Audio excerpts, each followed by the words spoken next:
নমস্কার বন্ধুরা, তো কৃষ্ণা ফ্যামিলি রান্নাঘরে আপনাদের সকলকে স্বাগত জানিয়ে আমি আবারও একটা আপনাদের জন্য সুন্দর রেসিপি নিয়ে এসেছি ভিন্ন স্বাদের। তো বন্ধুরা, এখানে আমি নিয়েছি সিম, বেগুন আর টমেটো, এই সিম, বেগুন, আলু আর এই যে টমেটো কেটে নিয়েছি। আর নিয়েছি এখানে বড়ি, মাসকালাই ডালের বড়ি, আর এখানে নিয়েছি রসুন পাতা। তো আপনারা তো বেগুন, সিম, বড়ি অনেকভাবে রান্না করে খেয়ে থাকেন, তো আমি আজকে আপনাদের রসুন পাতা দিয়ে রান্না করে দেখাবো। খুব সুন্দর খেতে এটা টেস্ট হয়, তো পুরো ভিডিওটা দেখবেন এবং সঙ্গে থাকবেন। তো আমি এই যে কড়াতে তেল দিয়ে দিয়েছি, তো আমি আগে বড়িটা ভেজে নেব। তো এই যে বড়িটা আমি জলে ভিজিয়ে নিয়েছি। তো এখন আমি কড়াতে হলুদ, লবণ গুলো দিয়ে দেব বড়ি ভাজার জন্য।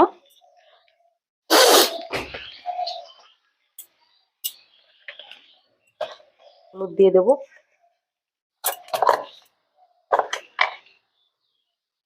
একটু হালকা করে আমি লবণ দিয়ে দেব।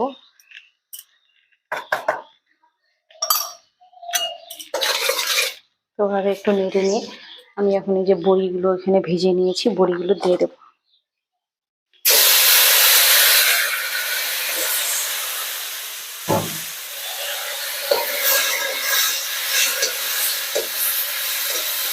এটা সিদ্ধ করে ভেজে নেব। তো একটু উল্টে পাল্টে এইভাবে একটু ভেজে নেব, এটা আমি লাল করে। হয়ে গেছে, তো আমি এখানে এটা তুলে নেব। আর একটু সর্ষের তেল দিয়ে দেবো। এবার আমি কেটে রাখা একটা তেজপাতা ফোড়ন দেব। হালকা একটু আমি জিরে ফোড়ন দিলাম, যেহেতু 5 ফোড়ন নেই আমার কাছে।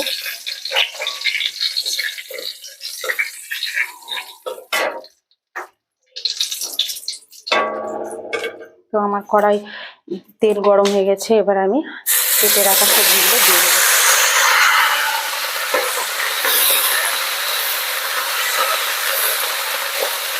তো লবণটাকে আমি স্বাদ মতোই দেবো, যে যেমন খাই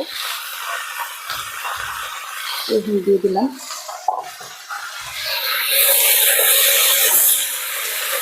কুচিটা দিয়ে দেবো।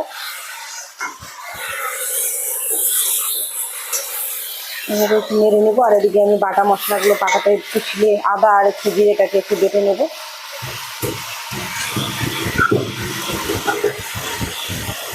জিরে, আদা আর শুকনো লঙ্কা আমি দিয়ে দেবো।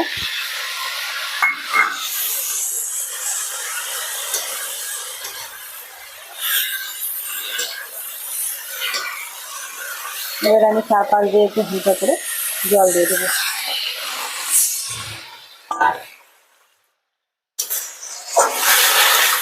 এবার আমি একটু ঢেকে দেবো এটা সিদ্ধ হওয়ার জন্য।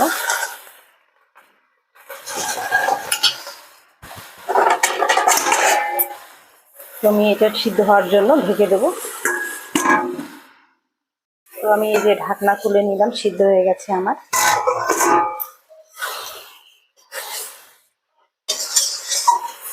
তো জলটা সিদ্ধ হওয়ার মতোই দিতে হবে, যাতে সবজিটা আমার সিদ্ধ হয়। এভাবে আমি নেড়ে চেড়ে নেব। নিয়ে এখন আমি এই যে কেটে রাখা যে রসুন কুচিটা ছিল, এটাই আজকে মানে এই তরকারির জন্য, বড়ি তরকারির জন্য এই রসুন কুচিটাই, পাতা কুচিটা খুব টেস্ট হয় এটা দিলে। তো আমি আজকে দিয়ে দেব। এটা এভাবে মানে রান্না করে অসাধারণ একটা স্বাদ আসে।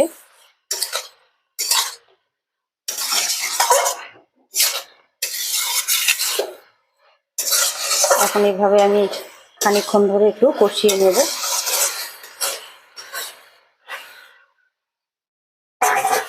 তুমি তাহলে হিট কমাও যে কেন, আমি কিছুই বুঝি না। জল দিয়ে দেবো আর কষাবো এটাকে আমি।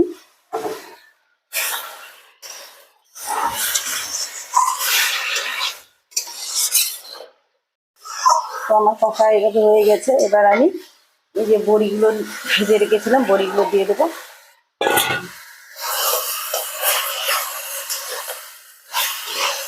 বড়ি দিয়ে এবার আমি ঝোলের জন্য জল দিয়ে নামিয়ে নেবো, ফুটিয়ে নিই।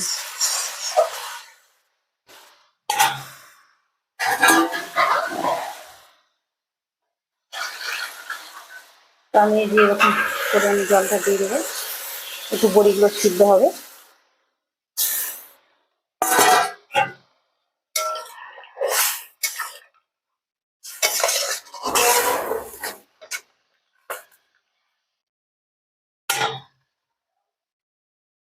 তো আমি ফুটিয়ে নিয়ে নামিয়ে নেবো। তো বন্ধুরা এইভাবে আপনারাও বাড়িতে রান্না করে খেয়ে আমাকে কমেন্ট বক্সে জানাবেন, এবং তোমরা বেশি করে আমাকে লাইক করো, শেয়ার করো। তোমাদের ভালোবাসায় আমি মানে নতুন নতুন ভিডিও, তোমরা যত আমাকে ভালোবাসা দেবে আমি তোমাদের তত ভিডিও দিতে মানে পারবো। তো আমার এইভাবে সঙ্গে থাকবে, তোমরা পাশে থাকবে, আমার চ্যানেলটিকে সাবস্ক্রাইব করবে এবং প্রতিদিন সঙ্গে থাকবে। তো আমার সবজি মানে ঝোল ফুটে গেছে, এবার আমি বন্ধ করে দিয়ে এটা নামিয়ে নেব। তো দেখতে পাচ্ছেন খুব সুন্দর একটা কালার চলে এসছে, আর কাঁচা কাঁচা কালার। তো এটা খেতেও খুব অসাধারণ হয়। কি জন্য অসাধারণ সেটাও বলছি বন্ধুরা। তো এরকম বড়ি, ডাল, বড়া দিয়ে, বেগুন দিয়ে আমরা অনেক রকম ভাবে এই রসুনের পাতাটা দেওয়ার জন্য একটা আলাদা স্বাদ আসবে। তো বন্ধুরা আমার সবজিটা একদম পুরো রান্না হয়ে গেছে। তো আপনারা ওইভাবে বাড়িতে রান্না করবেন, খেয়ে আমাকে কমেন্ট বক্সে জানাবেন এবং সঙ্গে থাকবেন।